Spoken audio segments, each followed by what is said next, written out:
Check the puppy. John Sugar. Hello, Kim. Can you hear us in the room? Yes, we We can can. hear you. Okay. Hi, Kim. Hi, Joan. How are you? I'm here too with Mary Ellen. Hi, Kim. She's in there too. Good. Is Harry going to join you guys in there again too? Yes. Okay.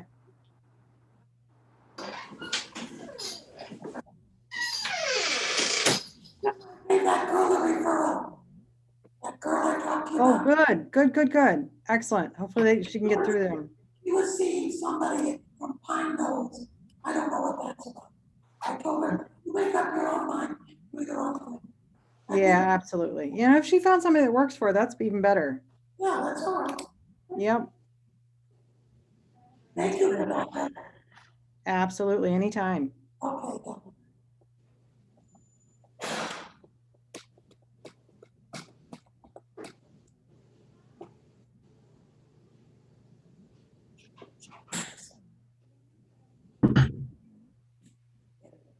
Yeah, it's fine.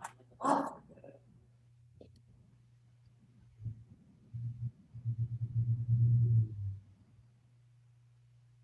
Hey, Crystal, do we know how many people are going to show up, or are there a lot more that we're waiting for? Or? There should be the Warren County quorum already. 1, 2, 3, 4, comes here. 5. So there is a Warren County quorum. There is not a Washington County quorum. Yep. How many do we have here from Washington County? 2, 2? 3. Okay.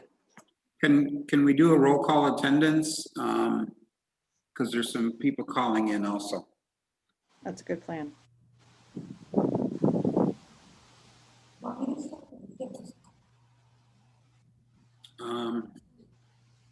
You want me to holler out the names that I see on the screen, and then the ones on the phones can. Sure. Yeah, I see Belinda, Here. Cindy Wasson, Here. Maureen, Lisa, Here. Heather, Holly, Andrea, but yeah, not okay. And then we got Tammy. Yep. I have an Elizabeth Cole. I don't see an image though. Let's see. That's Oh, me. no, I see. Oh, okay. And then we have 3. I'm no, here with me, yep. Okay. And then Tammy DiLorenzo is the coordinator of it. Amanda West. And then I have 2 phone numbers, 744-5177.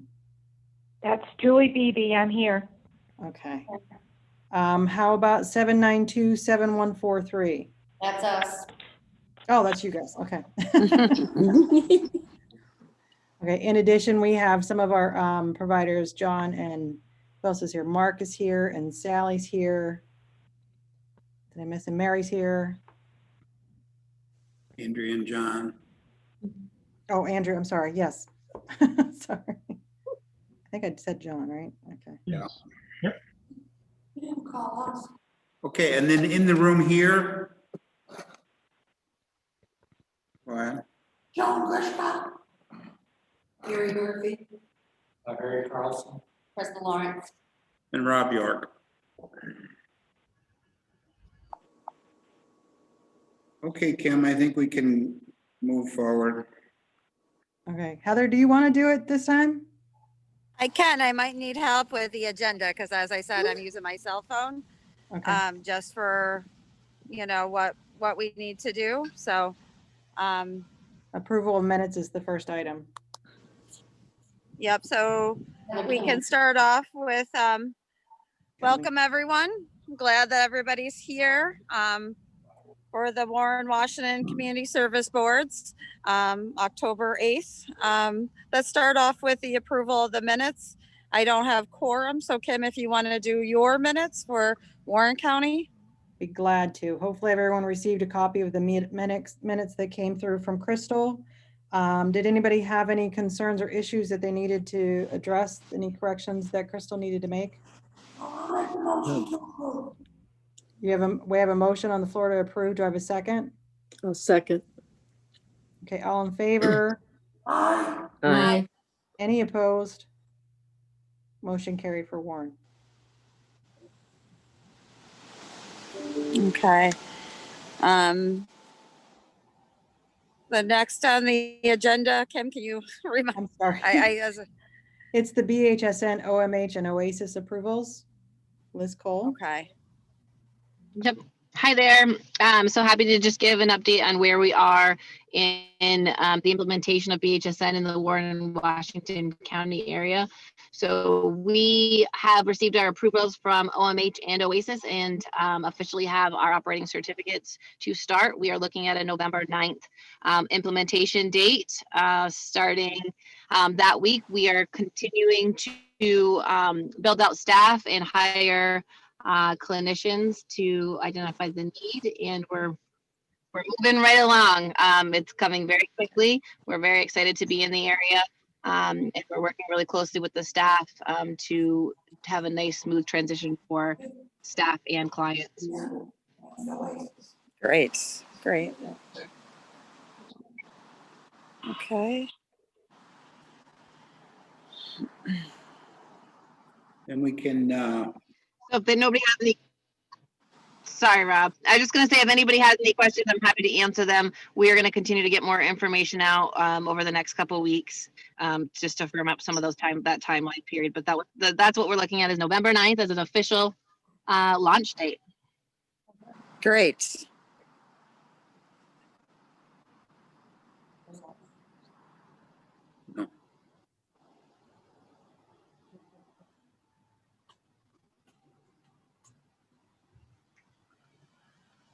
okay, then I think we could move on to our agency presentations. And up first, Sure. the Council for Prevention is up first, Amanda West. Hi, everyone. Hello. Okay. What do we want to start with? Prevention? Sure. So, basically, I had the state aid for Warren County is $238,757. Washington County, $233,790.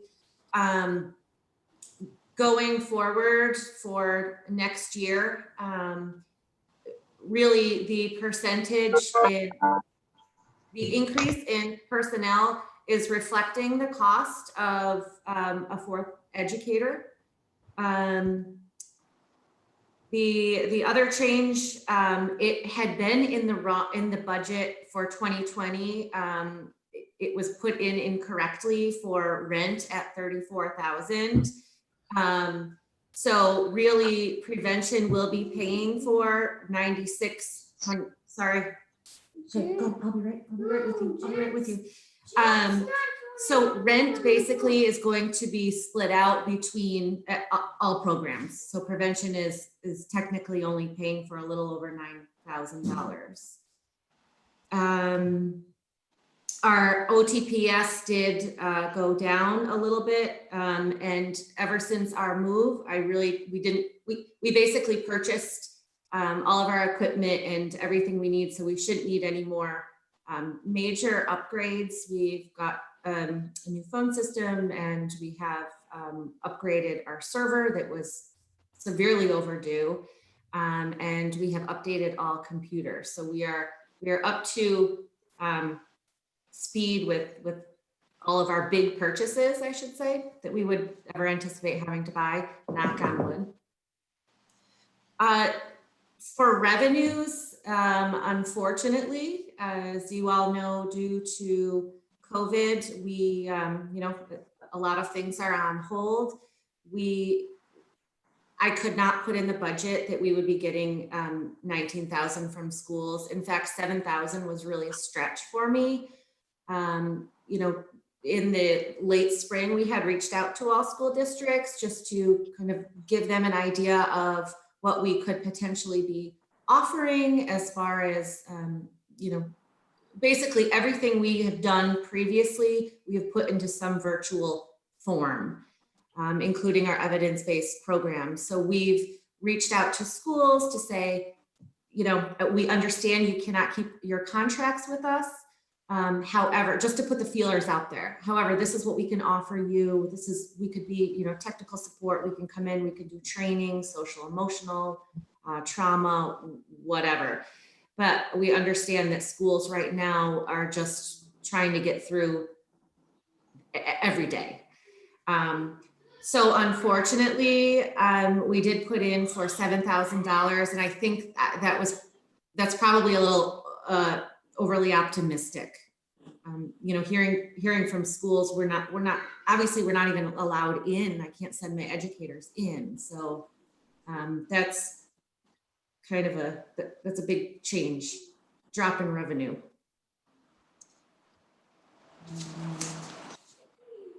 The other thing, if we go to the last page for the FTEs, really after terminating the office manager a while back, I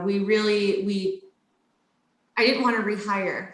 I wanted to contract out with Capital CFO, who came in and really kind of took over our finances and really brought us up to speed. And I guess I'll use the word cleaned up, if you will, and really kind of got us into a line with, you know, Oasis and how we were supposed to have been operating.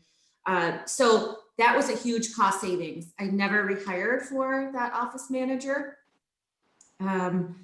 So being able to contract out, we outsourced our payrolls, which was a good thing. And we outsourced with Capital CFO. So we have a CFO and we have kind of a remote office worker who's basically doing all of our day-to-day, you know, cutting checks, paying bills, all of that stuff. Really at the time when we were making this budget, actually at the beginning of 2020, we started to get a huge outpouring from school districts that they wanted our services and they wanted evidence-based programming. So with that cost savings from not rehiring the office manager, I did roll in and put those funds towards a prevention educator because the need was there at the time. Then COVID hit.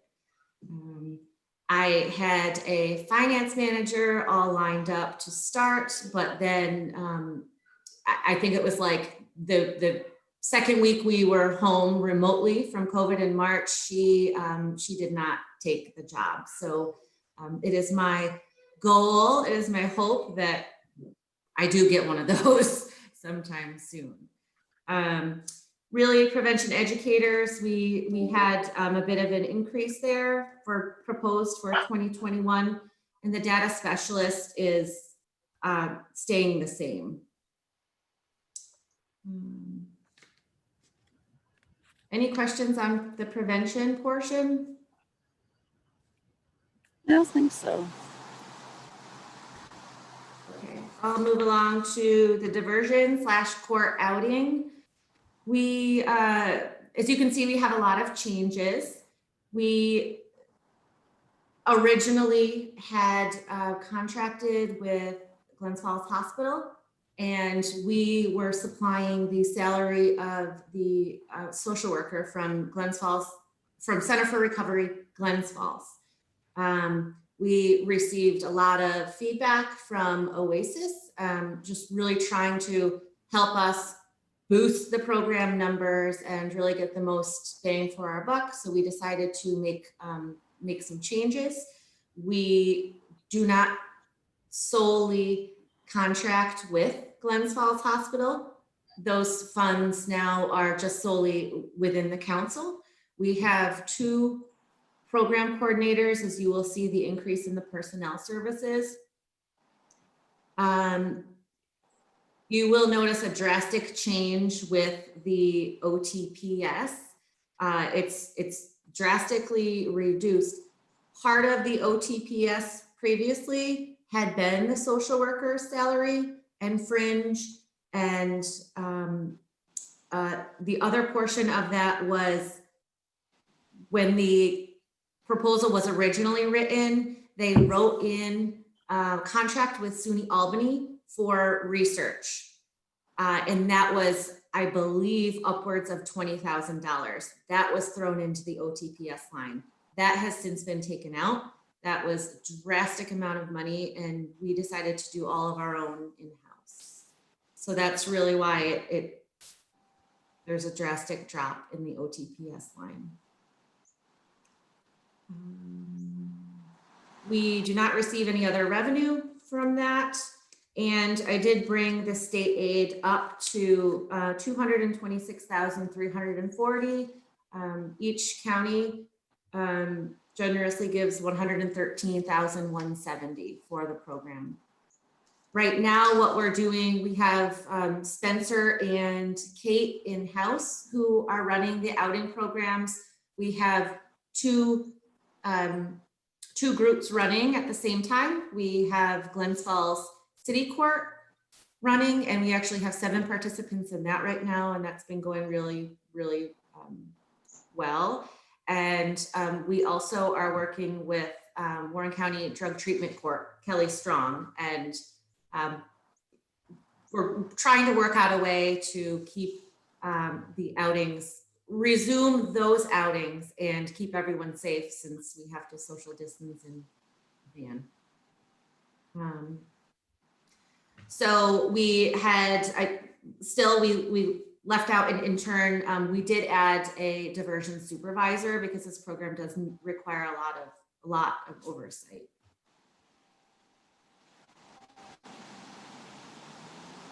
Any questions on the diversion court outing? No. Okay, and then for the entire agency, you can see $340,000 for personnel. Again, that OTPS line has dropped quite a bit. You know, our move to the new building was really a huge savings to us. Let's see. Again, the school's revenue we put in for $7,000. That's what we hopefully anticipate. We shall see.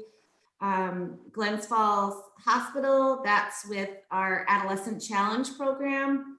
That was put in for $68,600. That's been in our budget for eons, I think 13 plus years. Still kind of waiting to hear. I've been in contact with Liz and Mark from BHSN. So we're really trying to kind of dive a little deeper, at least on Mark's end, dive a little deeper to see, you know, if it's fiscally viable, that program. I would like to think, I don't want to lose that service in our community because it is an adolescent program, treatment program. But really, I think it remains questionable at this time. But I kept it in anyways. With Warren County Youth Court, we had originally contract for $85,500. Talks between the Warren County and council, we had to drastically cut that budget. You'll see it's cut down to $60,000. From there, we've had to kind of finagle where we are, you know, the services that we are offering, the staff who we have in that position, and to really be, you know, creative. As you all know, we have to be as creative as possible in times like these. I'll be right with you, Jack. Sorry, I'm home solo with all 3 kids. So that $60,000 was the figure that we had agreed on and that the county had settled on. It's a very big hit. I had readjusted the state aid amounts, and then, you know, it is my hope that I will have my finance manager. And as the executive director, I am still split between admin and program. So those are really the changes that I have right now. Amanda, can I ask? Thank you. When you've been talking to the schools, have you been hearing any concerns from them regarding like student usage? I know that we saw a spike in like adult usage during the whole COVID thing, and I was just wondering if they're seeing similar kinds of issues, because I would think that that would be really critical to have you guys on their team to kind of help out with either identifying issues with their student population or responding to it. Yeah, Allie has really been in talks with all of the districts. I think that they are seeing an increase in use. Really what we really have been trying to do is toss the school, not bombard or overload them, because we know that we're in tough times, but really just give the schools everything. You know, we have a program that's support for students exposed to trauma, and you know, Allie got accepted in, and she will be doing mental health first aid for teens. So it's not necessarily the programs that the schools are jumping on. However, they are saying, yes, you have, you know, the Spotfin's life skills program that's evidence-based, hand it to me. We had a school today that they were like, yes, I want it, give it to me and I'll push it out to the teachers. We have been doing, actually today we had a staff doing a live vaping virtual presentation. So really I have to give it to my staff. I've kind of been MIA for the past couple of months, but they have really picked it up, and they have really just tried to be as much of a support and to really think outside the box and be creative as to, you know, we can't physically be in the school, but let's keep our same services, right? We have 2 work plans, but how can we bring it to the schools yet not bombarding the teachers? The other thing that will be questionable is this is a survey year, student substance use survey. Good. I think so. I don't know. I need to probably talk to Jim Dexter about that, but I don't know how schools would take it if we. I think we need it, but I can see a lot of schools having, you know, giving us some pushback. Yeah, I think that information is absolutely critical right now. Yes. Yeah, it will be probably scary and interesting at the same time to see, you know, what kids are reporting. Thank you, Amanda. Are the surveys done electronically? They are, yes. Yeah, we send it out via SurveyMonkey. So it's certainly feasible for them to do it. Interesting. Yeah. I just wanted to thank Amanda for walking through the budget. This summer, our budget review committee met with all the agencies except the council. And so Amanda did not have the opportunity to meet with our budget review committee. So I did ask her to go into a little bit more detail and walk through the budget, similar to what the agencies do with the budget review committee. So thank you, Amanda, for Yes, thank you. for putting this together and walking through it. You're very welcome. Thank you guys for allowing me to do it at late notice, but I appreciate all of your support and the card. Thank you so much. Thank you.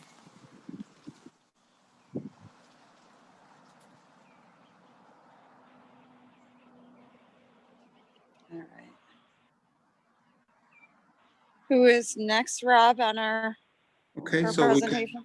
We can move on to the Warren Washington Association for Mental Health, and Andrea Deep and John Sugar are with us. Hi, everyone. Good afternoon. Again, it's great to see everybody, but still looking forward to in-person hellos and hugs and handshakes. So it's my understanding that that we are to give a little bit of a different report out since everyone has seen our budget. So I have prepared some bullet points to go over with you regarding how we've been doing as an agency since COVID started, how things have been going, and what are we looking forward to the future, especially knowing that we've got these budgetary withholds. So I'm happy to report that we, since COVID started, every service and program has been operating. It might look a little different in some cases. However, we're still meeting the needs. We're still assessing the needs and ongoing trying to figure out ways to meet those needs in any given circumstances. Obviously, we've had to maintain all COVID protocols in place across the board for all of our programs and services. Rob and his team can attest to that, as we have the screening standards and mask wearing and so on and so forth. Excitingly, we were able to have a few new things come our way that I do want to definitely share with you. As Amanda did mention, we also found the capabilities of being able to become certified trainers virtually, especially for mental health first aid. So Josh Gray, our internal, he's our Director of Support Services, but he also provides community trainings. He has been out in the community doing virtual trainings since COVID started. We've been into some school systems, we've been into some government areas, and he's been doing Mental Health 101, and more specifically for the schools, he's been doing trainings relative to how COVID is affecting mental health and helping schools to kind of realign their thinking about that and how to adapt to these new circumstances. So that's been a very positive for us. It's getting the message further out there in the community that we have a variety of these trainings available for the community, not just providers. We have it for anybody who would like that type of training, Mental Health 101, mental health first aid, suicide prevention, anything of those lines, and they can all be customized based on your needs. Also, we ripped the Band-Aid off at Kaleo by going telehealth, and it's something that we had been in the projects for the last couple of years. It's been planned to go telehealth, and with COVID hitting and thankfully the waiver being put into place, we were actually able to take off and go with it, and it's been an extremely positive advancement for the clinic. We have so many more clients that we can reach now with telehealth, and since the waiver is in place, we are able to maintain our telephonic reach with them as well. So we're hoping that that waiver remains in place, because we do find a great number of individuals who both find the telehealth virtual to be very helpful, but we do have individuals who are unable to do the virtual piece of it because they may not have the electronic capability or the accessibility to the internet. So they're really, they use the telephonic version of treatment because they certainly have found issues either by transportation issues, or they just don't want to come into the clinic at this time. We are open at the clinic. We do have block scheduling for all of our clinicians, so they're there no more than 4 or 8 hours a week. But we are available to people that really do want to have in-person visits. So we have a lot of tools in the toolbox right now, and we're very thankful for that, and we keep moving along with that. Residentially, again, all of our operations have continued. We are still maintaining admissions and discharges and internal movement. Obviously, special provisions are in place to prevent COVID spread.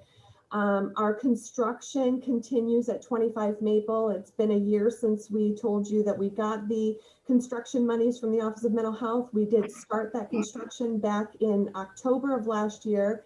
We did have a delay from April to July on that construction, but we have been back up and running ever since. Happy to report the elevator is working. We're just waiting for the certifications to come through.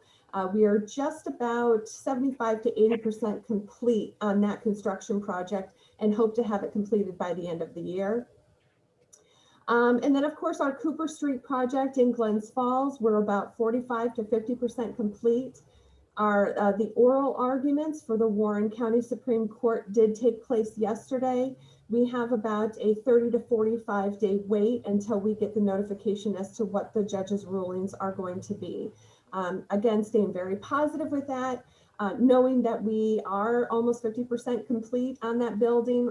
We're hoping that that will make a difference in the judge's ruling.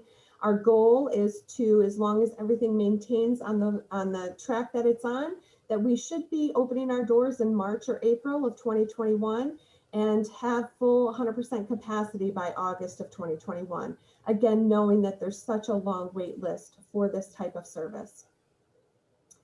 Over at our 230 Maple Street building, that's where we have our health home care management team, as well as our Eastside Center psychosocial club. At the start of COVID, I'm happy to report that we had a great amount of teamwork happening, knowing that there was a lot of disparities happening in the community where people weren't able to get on the bus and go get groceries.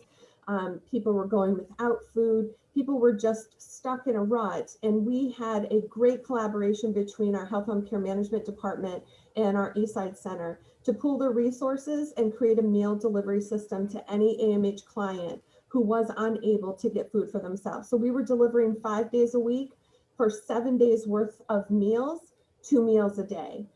We did that right straight through until July 1st, when things seemed to be getting a little better, and we could use other resources to help individuals to get their groceries, to get the other things that they needed out into the community safely. We will pick that back up, however, if we go backwards in any way, shape, or form. Again, learning what we learned through the first process, we had a really good system in place. So we're ready and waiting for that. Hope it doesn't have to happen, but we have that available. We did end up purchasing a very large tent, a 40 by 16 tent for outside of 230 Maple that would promote in-person and small group activities, whether that be for staffing meetings or for client meetings. And we've got all 3 of our programs over there utilizing that tent as necessary. Although as the weather starts to turn cold, we are preparing for inside small groups with Eastside Center.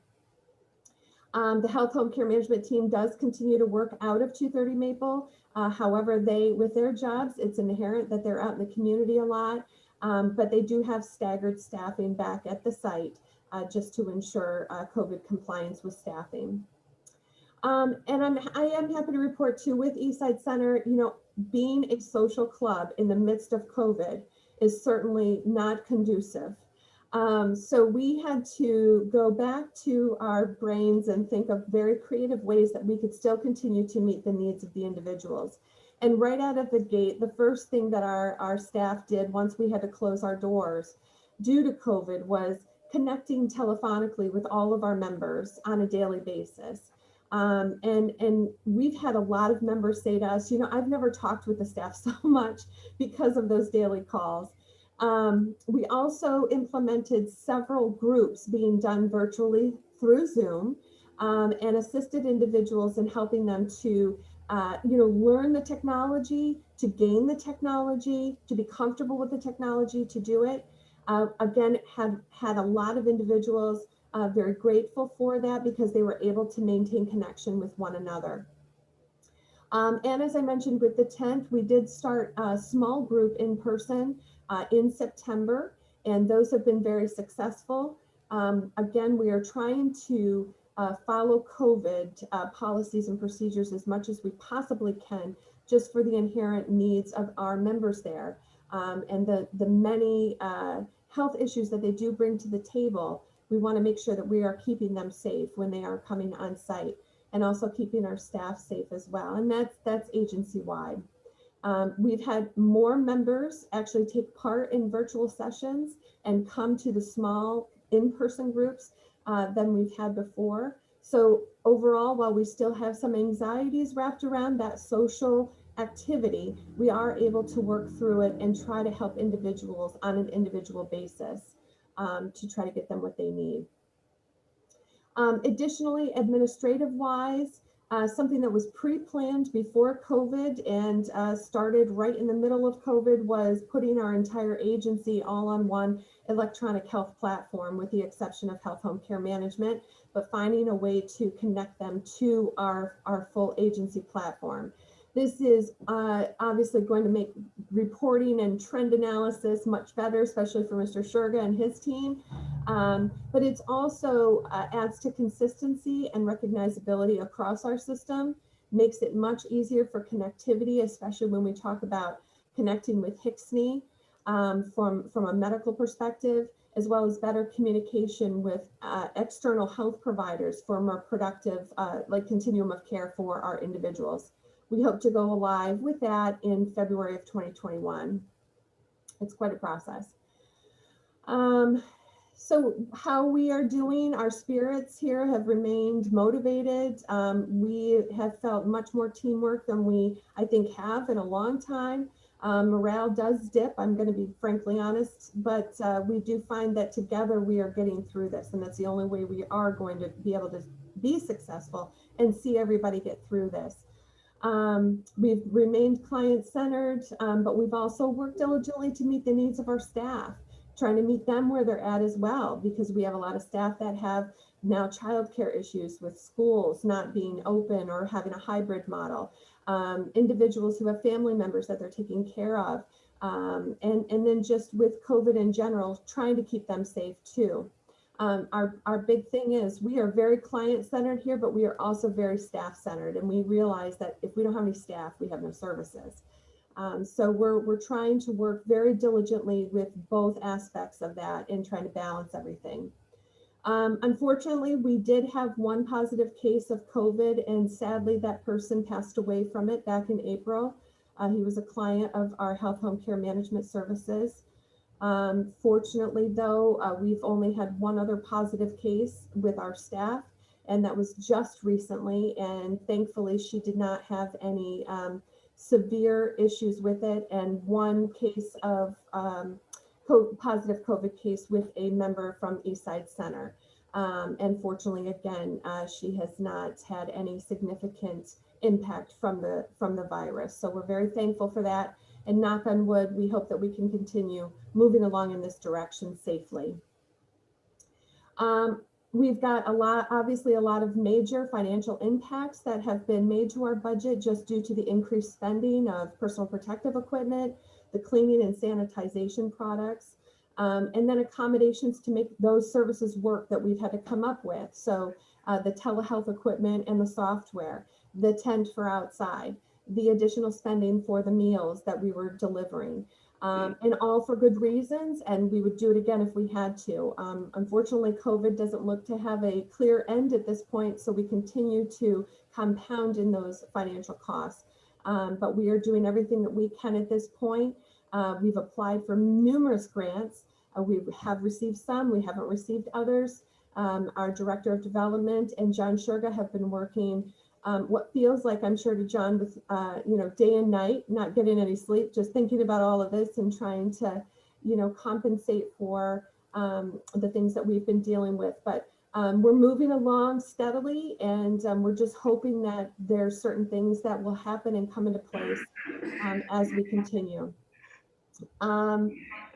We've had each departmental team work together to identify cost savings without compromising any safety or health or any services whatsoever, and without having to cut positions at this point. We are really trying to prevent that as much as we can, just because we already are operating as lean as we can. So to strip more positions away would be detrimental to our service provision. And like I said, we are just working along steadily with that at this point and hoping for a positive outcome. Certainly the withholds were a hardship for us that we have been able to withstand, and we're seriously hoping that it's only temporary, but are prepared if in the future it becomes a more long-term situation. And in preparing for that, we have been working collectively together, not just on a team level, but agency-wide, to come up with both short-term and long-term sustainability projects and plans in the event that those withholds turn into cuts, or those cuts turn into something long-term. Managed care obviously is still on the horizon for us. We still go through the steps of getting there. It is obviously precarious situations in our world because things are changing slightly and then COVID hits and it just continues on. So in order to continue preparing for that, preparing all aspects of our agency, we still remain an active member of the Northwinds Integrated Health Network, IPA, which is not a beer. It is the Independent Practice Association, just in case you were wondering, which is a collaboration of 13 Northern OMH and OASIS providers of service that are designed to improve the health outcomes in the community through better information sharing and the coordination of services at a local and a regional level. And at this point, we have been successful in gaining a value-based payment with the Adirondack ACO, and we're seeing that through as we move along. So it's very positive in moving in that direction. We're also very heavily involved with the statewide regional planning consortium, also a group of providers in each region of the state that are monitoring the changes that are accompanying the managed care transition. And so we are constantly involved in activities that both of those groups bring so that we can stay on the forefront of changes that are happening so that we can internalize them and do what we need to do to keep up and to move forward.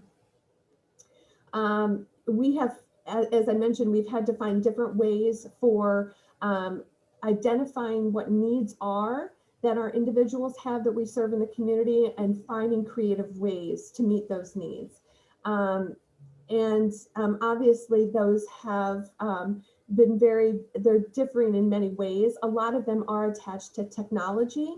So we are at a point, well, we have been at a point where we're looking for monies that are available to assist the individuals to purchase either the hardware or the software to be able to connect, and then providing internal training that we might be able to offer to them so that they can become more comfortable with the usage of that technology. We recognize, obviously, we're in a very rural area and there still are places that do not have good broadband, they don't have good internet. I live in a place myself where, you know, if the wind blows, the internet goes out. So with that, we're trying to find other options for individuals that will accommodate them and still being able to receive the services that we provide in the different arenas. And we're doing this all while we continue to seek ways to address the social determinants of health and the gaps that are existing, preventing whole person health. So that certainly has not gone away. In fact, we've ramped up some of our activities for that and trying to meet those needs. We are utilizing a lot more data than we ever thought we'd ever have to. None of us went to school for it, so it's basically Greek for all of us. But we are moving right along in that direction and finding that the goal of achieving more quality care for these individuals and linking them with supports and finding more collaborations without recreating the wheel is the way that we're going to get to those aspects is by looking at the data more concretely and being able to determine what those needs are more so than just anecdotally learning the information. We also have, as I mentioned, individual task force among the agency that are working on a variety of projects to continue us moving forward regardless of COVID.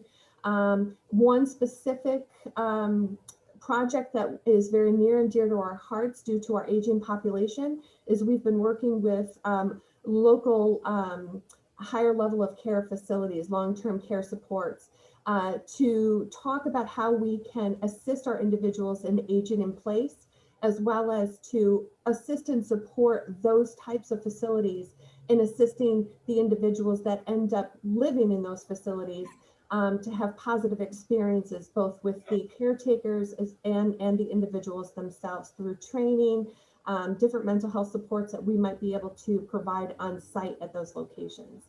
Like I said, we have a large number of individuals that are aging, and we certainly just don't have enough offered through the Office of Mental Health or any other services. So we're trying to explore as much as we can to help those individuals. So it's a lot going on. We obviously cannot do this alone. We are so appreciative of the funding support generated through the county. We are hopeful that this will continue ongoing in the future, of course. And I really implore you all, as busy that each of you are in your professional and your personal lives, to continue assessing the varying needs of the community that's bestowed on you from the many different lenses that you have, so that all the decisions and plans are not knee-jerk reactions, especially in this new temporary world of COVID. Your leadership today is not just impacting today, but our world tomorrow. And the breadth of your lens and influence will continue to bolster and help all of our individual puzzle pieces that make up our community to fit together in harmony. And we are so appreciative of all the work that you all are doing to help us do just that. So I just thank you very much. I appreciate your time and being able to come before you today. And if anybody has any questions, I'd be more than happy to answer those for you.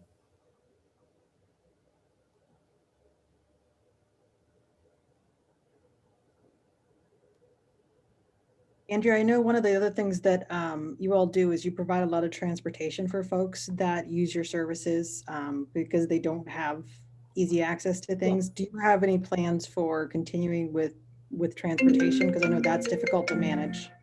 Yes, indeed it is. And we've been trying to follow, obviously, COVID guidelines, so we haven't been able to get our larger vans out at this time. We rely on a lot of support from our health home care management department and the community advocates that we have that are embedded in that department, who've been helping a lot with that transportation.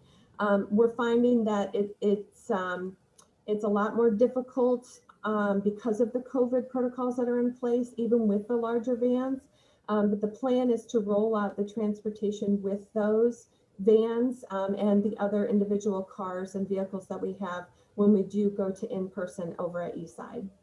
And if you're referring to just the Eastside, because that's where the transportation program is located, that's the plan for that. Thank you. Yep.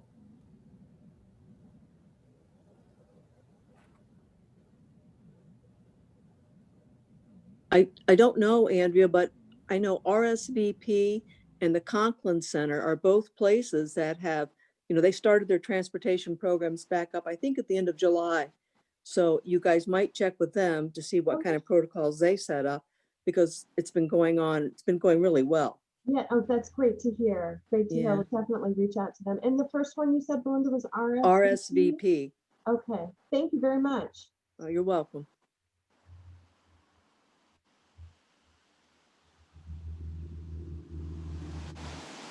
Does anyone have any further questions for Andrea? Okay.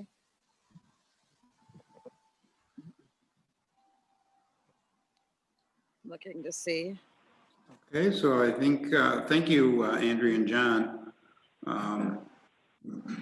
So next on our agenda, we have Sally Hawley from CWI. Hi, everyone. Listening to Andrea, that was a very comprehensive presentation. But again, so much COVID related. And when I sat down to think about CWI, where we've been and where we're going, I just, it's just all about COVID, unfortunately.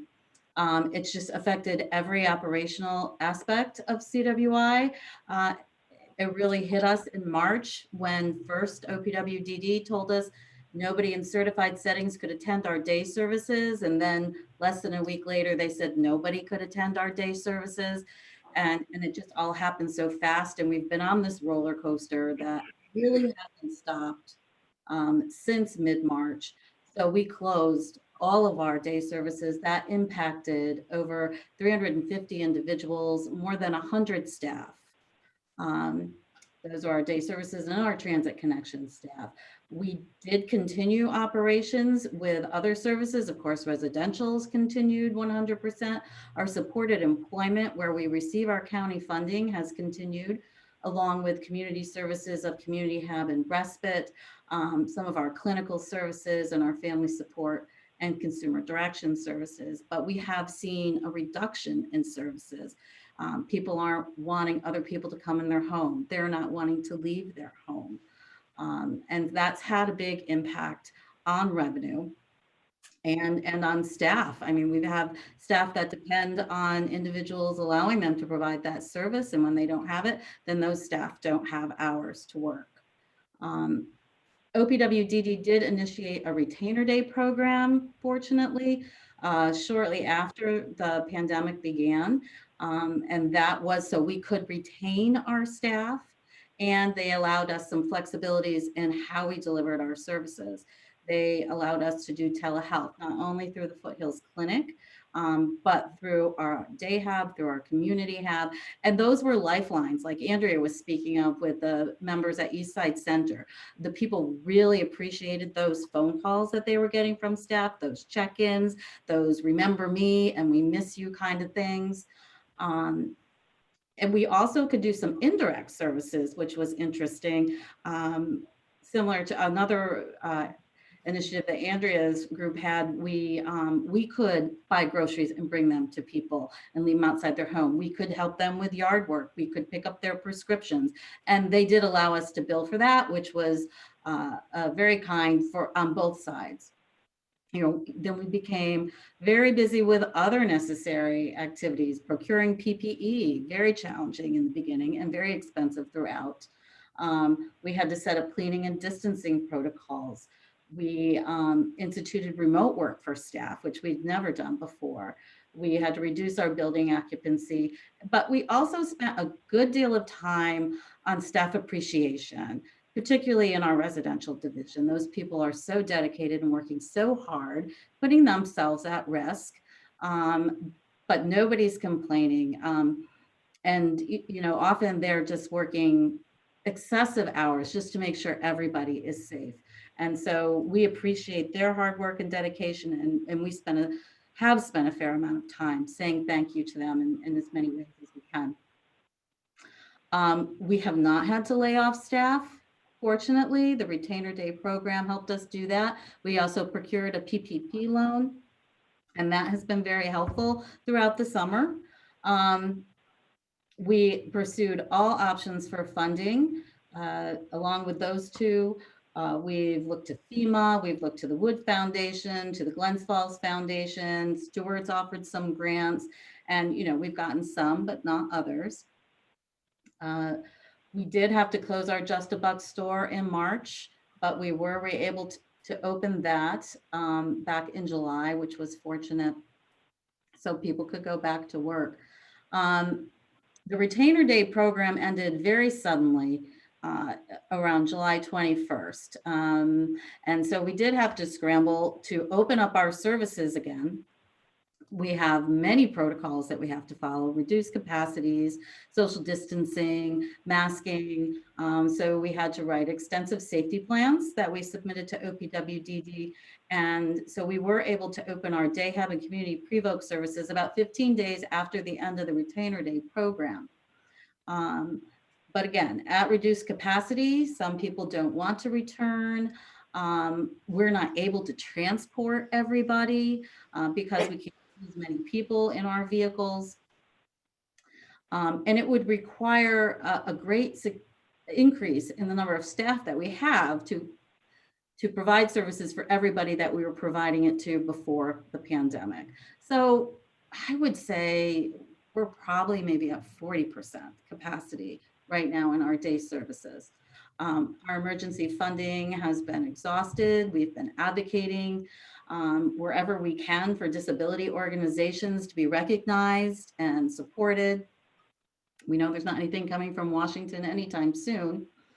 You know, and then we also are experiencing those 20% withholds, not only for the ACE and ISC funding that comes through the counties, but for our Access VR and our family support services through OPWDD.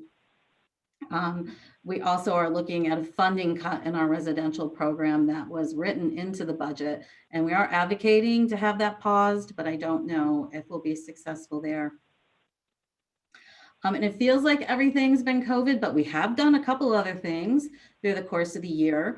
The Department of Health released an RFO for consumer direction. They are drastically changing how that program operates.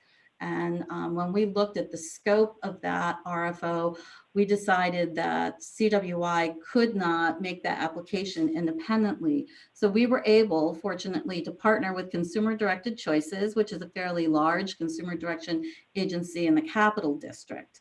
And they are the lead FI on our application, and we are a collaborating FI.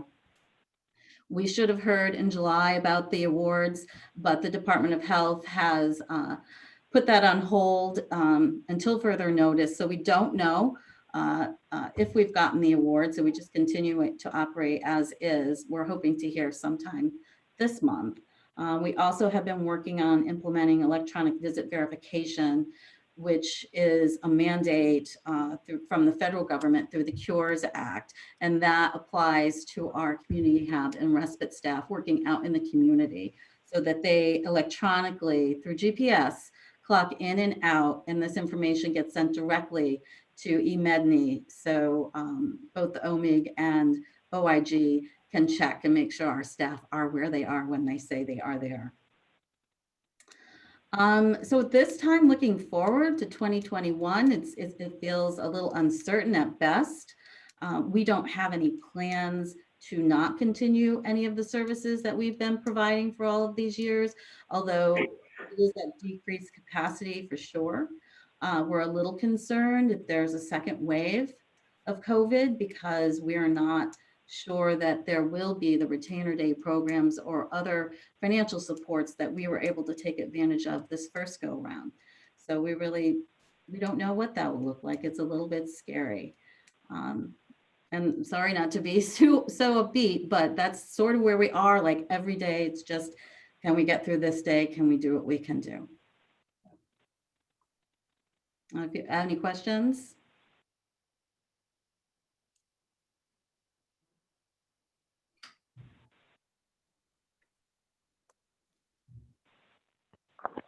I would just comment and say thank you, Sally, for the presentation. Thank you for the work that you all are doing through the COVID, and just offer good luck on the consumer-directed RFO funding. Hope you get that.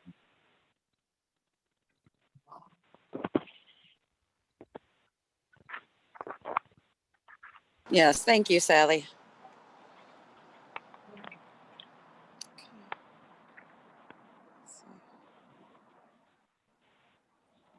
Okay, so thank you, Sally. And next on the agenda, we do have Julie Beebe from Liberty House, and Julie's still on the phone. Good afternoon. Can everybody hear me okay? Yes. Yes. Yeah. Great, wonderful. Well, I guess I'll start by saying everything that Andrea said and everything that Sally said is everything that's happening with Liberty House.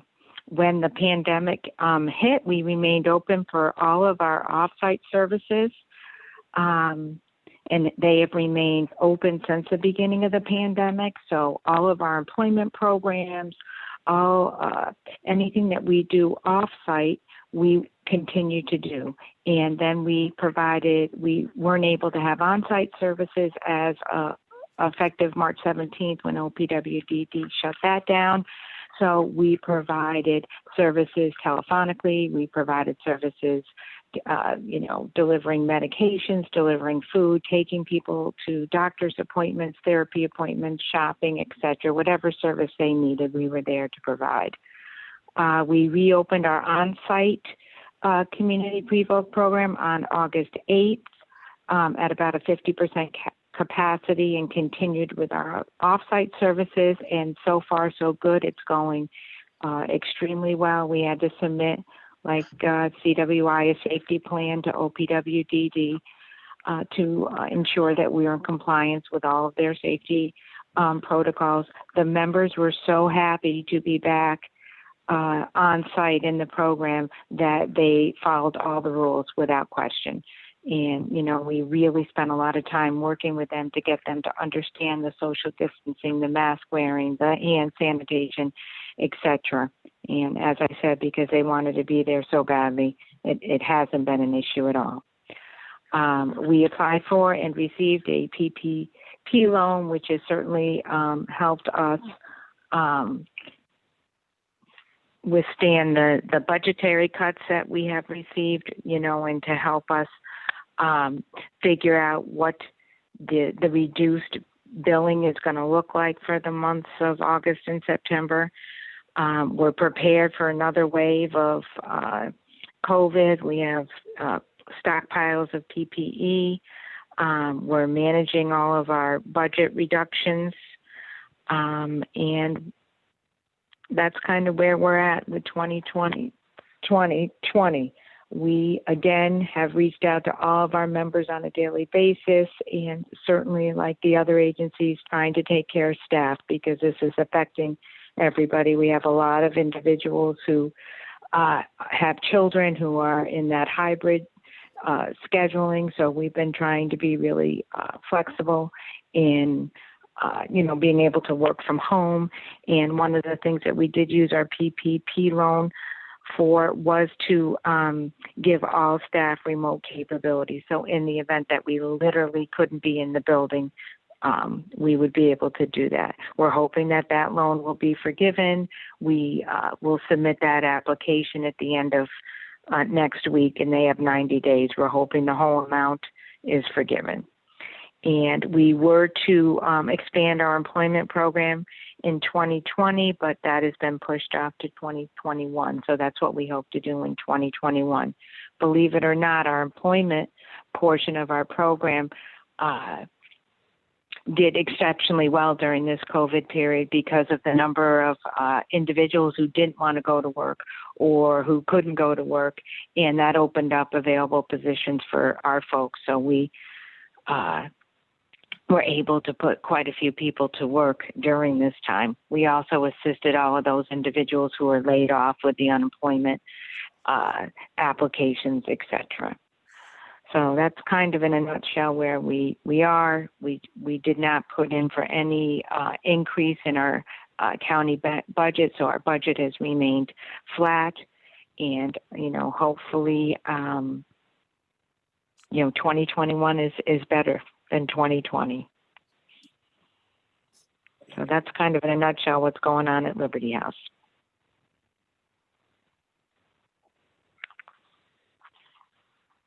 Okay, any questions for Julie?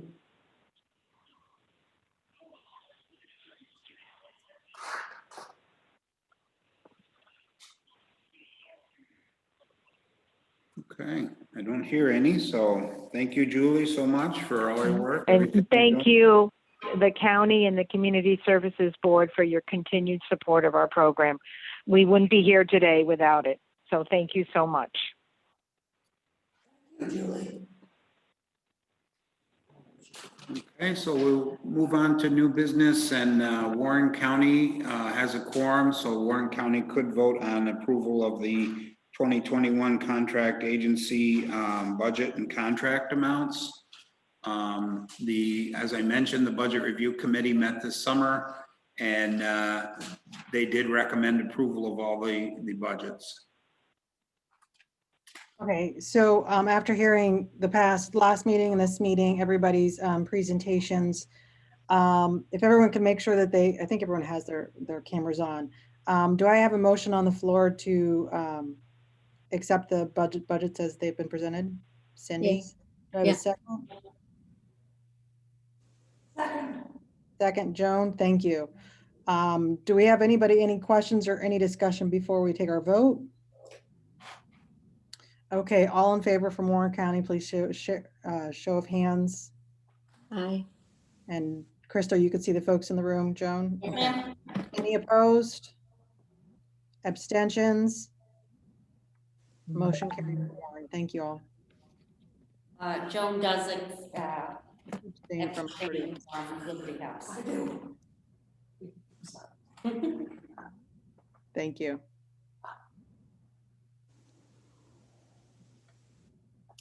Okay, if I can, I'll just go ahead and move on the agenda. I have somewhat of an announcement, I guess. I was contacted by Desiree Boucher, who is one of our Washington County Community Service Board members, and she indicated that she needs to resign from the Community Services Board. She's in the process of moving out of Washington County. She's relocating to Saratoga County. She'll still be in the area, but you do need to be a resident of the county to sit on the board. So that will create 2 vacancies now for us in Washington County. So we will start process of trying to identify some potential new Washington County board members. Also, I will put together a letter, some correspondence from our office and the boards, just expressing our appreciation for her service.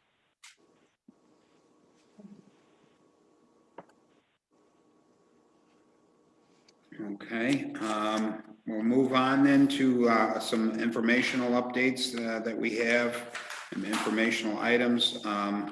We do have on here the 4th quarter state aid withhold, and unfortunately we were informed that, as you know, in the 3rd quarter there was a 20% withhold on the state aid, and that has not yet been restored. And now we're rolling into the 4th quarter advance, and the state is doing the same thing for that. Harry has put together a handout, which I think you have in your packet. And there were a few exceptions, though, exempted programs. So I'll turn it over to Harry. Anything you want to say about the withholds? Okay, basically, it's right around 20% of the quarterly advances. OMH did make additional monies available so we could reduce the AMH due to their supported apartment program. About 15,500 in each county will reduce their holdback. Everybody else there got the 20%. With the alcoholism, we're not really sure. We're assuming that the 4th is going to be similar to the 3rd, even though we haven't gotten any kind of written information or confirmation. We did get an email saying that, with the exception in Warren County for the ACCA, which again, they're a residential program, that money will be reinstated and will reduce the holdback at ages, again, because of the residential program. Basically, it is what it is. Not to quote the president, but anyways, it's, hopefully it's not going to be permanent. But, The withhold means they held it back. What? The withhold means they held it back that much. Right. Until they make money available to the states. Well, it's cutting everything. Yeah, so we are, being told that it is a withhold, although I think all the agencies are making some contingency plans. Everyone is basically, given COVID situation, anticipating that whether it's 20% cut going forward or something less than that, that there would be some amount that's likely to be cut. So. There's no hope of being reinstated. Well, the hope for it to be reinstated is really tied up with what's going on at the federal level with the negotiations for another stimulus. If local governments were to receive, or state and local governments were to receive funding from a stimulus package, the state has stated their intention is to restore the funding. Rob, do you think there would be any benefit whatsoever in us, sending letters to our local congressmen or anything like that from the CSB, petitioning for this help, laying out our, the claims for the agencies that we work with and our concerns? Or do you think that's, with the political, I don't know. To be honest, I really don't. I mean, I guess there's some benefit to going on the record and highlighting, the services and the programs and the critical nature of them, especially in the times of crisis like this. You know, all of our services are seeing increased demand for services. Our crisis calls are up, overdoses are up, suicides are up, correct? And domestic violence, absolutely. So I guess there's some benefit in that sense, but in terms of really, you know, affecting the outcome, I'm not sure that it would do much good. I mean, all of our legislators are advocating for this funding, you know, obviously.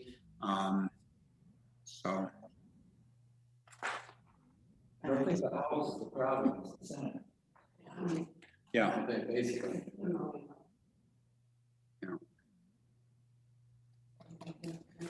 It just feels very helpless just to sit by and wait. Yeah. You know, all of our associations are also advocating. I know our statewide association of the Conference of Local Mental Hygiene Directors is advocating, and the NISAC, which is the Association of Counties. What about the idea of, you know, I think in these situations, even for the legislators that support it, having a story is very valuable for them when they're trying to be a spokesperson. I mean, if we knew members or clients who would be willing to share a story, that might be more powerful. I don't know. It's just a thought. Yeah, narratives. That's a great idea, Mary.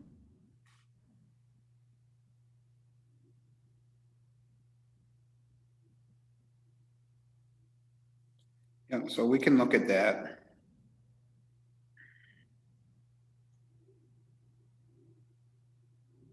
Any questions or other comments on the withhold?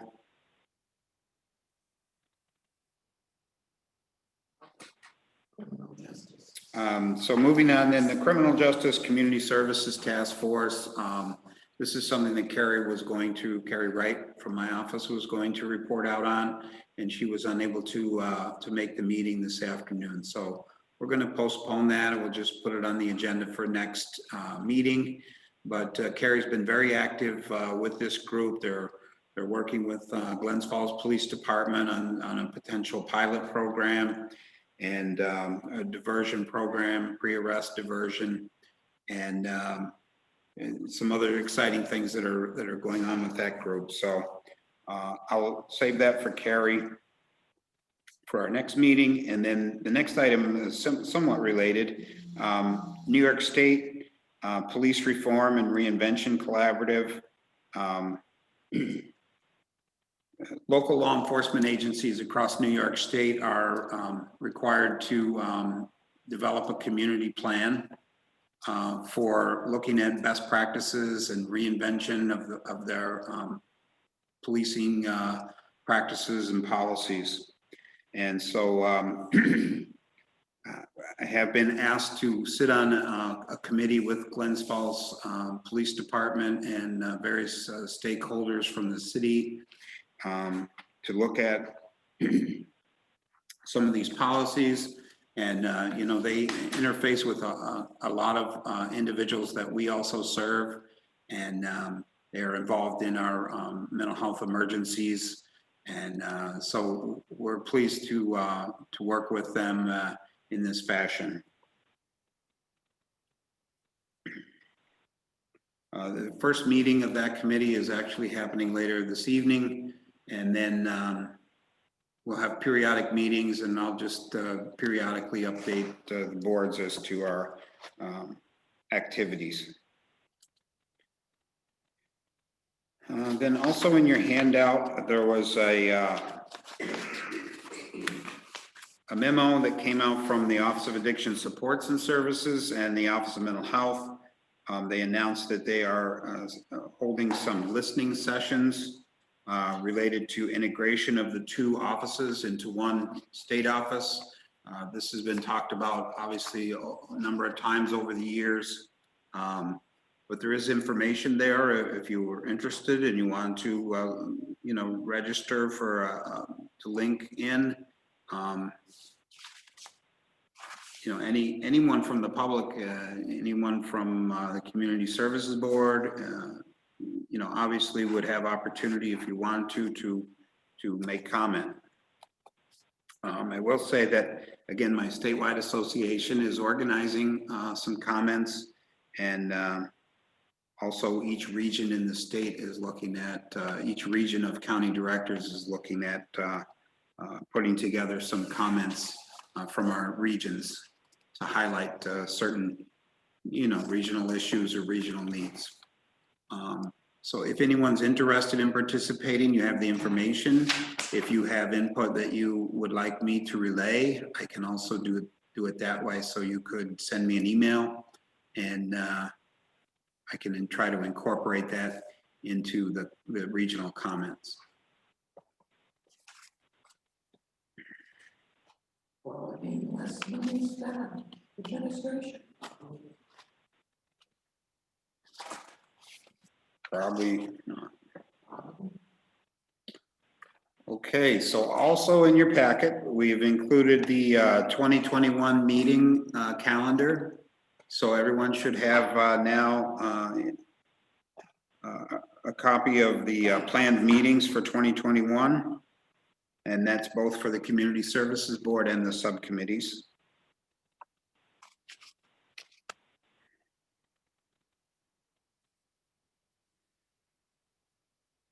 And I think that's all that I have, Heather. Thank you, Rob. Does anyone have any questions or any comments before we adjourn? And we will see everybody next month. I hope everybody stays safe and healthy, and we will see you next time. Happy birthday, Thank you. Mary. Cindy said. Good memory. I do. All right, take care, everyone. Thank you. All right, goodbye. Have a great day. Who is Cindy? She looked like she was on a toaster. She was